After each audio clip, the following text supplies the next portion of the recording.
माननीय वसुंधरा राजे जी हमारी मुख्यमंत्री रही हैं और भारतीय जनता पार्टी के राष्ट्रीय उपाध्यक्ष हैं। भारतीय जनता पार्टी एक कैडर बेस्ड पार्टी है और हमारे यहाँ पर राष्ट्रीय नेतृत्व, प्रदेश नेतृत्व मिलकर के निर्णय लेते हैं। पार्टी चुनाव लड़ेगी और जो भी व्यक्ति हमारा जो विधायक मंडल होगा उसकी सलाह से पार्टी का नेतृत्व निर्णय करेगा, वो मुख्यमंत्री होगा। ये जो मैं विपक्ष इस प्रकार की चर्चा करता है कि भाजपा में किसी प्रकार का कोई मतभेद है, अभी माननीय भरत शेखावत साहब के जन्म शताब्दी के कार्यक्रम में पूरा का पूरा हमारा नेतृत्व एक मंच के ऊपर था। भरतपुर में कार्यक्रम हुआ, रैली हुई, वहाँ भी पूरा नेतृत्व हमारा एक मंच पर था। किसी प्रकार का पार्टी में आपस में मतभेद या मनभेद कहीं दिखाई नहीं देता है।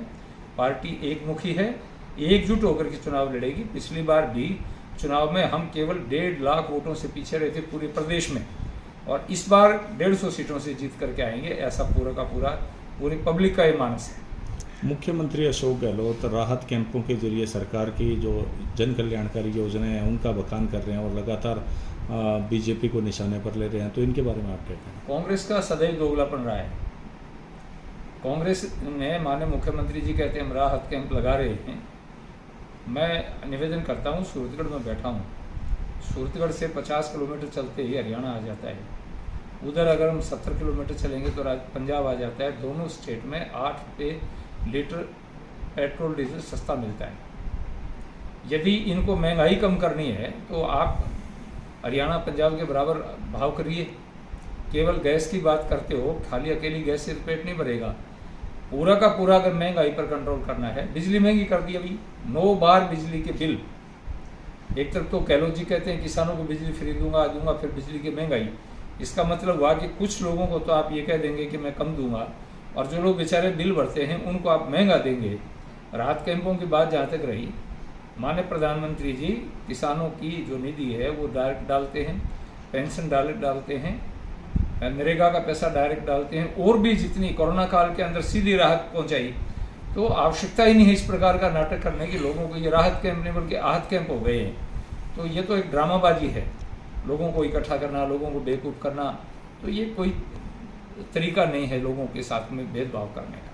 मुख्यमंत्री को अशोक गहलोत को सचिन पायलट लगातार घेर रहे हैं और लगातार उनके खिलाफ आवाज़ बुलंद कर रहे हैं, भ्रष्टाचार के आरोप लगा रहे हैं। उसमें जो पूर्व मुख्यमंत्री वसुंधरा राजे उनको भी नाम ले रहे हैं। तो इस प्रकरण पर आप क्या कहना चाहिए? देखिए, हमारी सरकार पहले थी और हमने चैलेंज करके कहा था यदि हमारी सरकार में किसी प्रकार की कोई कमजोरी रही है तो उसकी जाँच करवा करके देखो।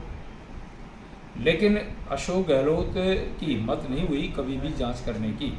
सचिन पायलट खुद उप मुख्यमंत्री थे, प्रदेश अध्यक्ष रहे, लंबे समय तक रहे हैं, उसमें इन्होंने जांच करनी चाहिए थी। अगर कोई भाजपा में दिखे, कारण क्या है कि आपस की लड़ाई है और इनकी सरकार के ऊपर ही खुद भ्रष्टाचार के आरोप लगा रहे हैं सचिन पायलट जी, सचिन जी, राजेंद्र गुडा जी, और भी इनके कई मंत्री एमएलए जो हैं वो खुले आरोप लगाते हैं कि कांग्रेस सरकार में भ्रष्टाचार हुआ है, रीट में भ्रष्टाचार हुआ है, वहाँ अनेक लोग गिरफ्तार हुए हैं।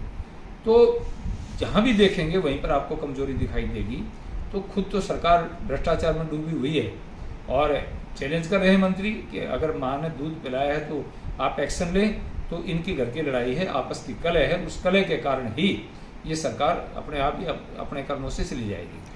कर्नाटक चुनाव में भाजपा की हार के क्या कारण रहे हैं?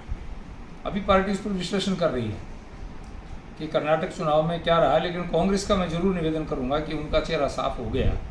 जो इस प्रकार की बात कह करके बजरंग दल पर आरोप लगाएंगे, मुसलमानों को जो आरक्षण दिया था उसको बहाल करेंगे, जो उनकी तुष्टि नीति करने की नीति है वो स्पष्ट सामने हो गई है, ये साफ हो गया है। और उसमें क्या कारण रहे हैं हार के, इसके ऊपर पार्टी पूरी समीक्षा कर रही है और उसी के हिसाब से, समीक्षा के हिसाब से भविष्य में भी कदम उठाएंगे।